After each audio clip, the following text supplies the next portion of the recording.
Okay, so sometimes students say, well, I've got 4 methods. How do I know which one to choose?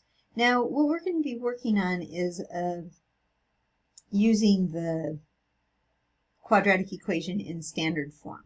Okay? So our first method we have is factoring. That's my favorite. I think it's the quickest and the easiest, but not everything factors. So I would use it if it factors. If the trinomial doesn't factor or you don't see it easily, then I would go to a different method.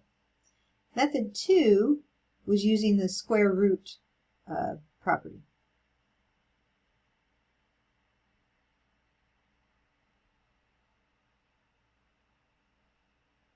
I would use this in 2 cases. If b is equal to 0, so there's no like middle term, then I would use the square root property. Or, I don't know, I don't like that a there. So if b equals 0, I would use the square root property. Or if it's set up for it, so you have something like x plus or minus some number squared, and it just equals some other number, then I would use the square root property. Okay? So those are the 2 cases when I would use the square root property. Okay. The third method is completing the square.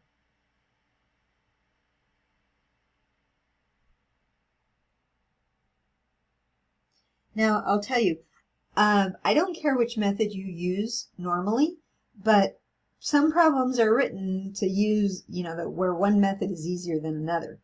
I do have one exception usually on the exam where I do ask you to do one problem by completing the square, but I always make it a nice friendly problem. Okay, so how do you know if it's a nice friendly problem? Well, if a is 1,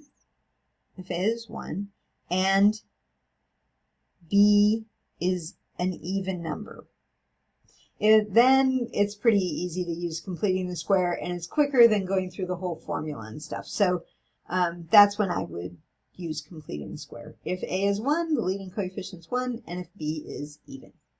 And then finally, if none of those things work, I try factoring, square root property, I check all those. Finally, if none of those work, then I would use the quadratic formula.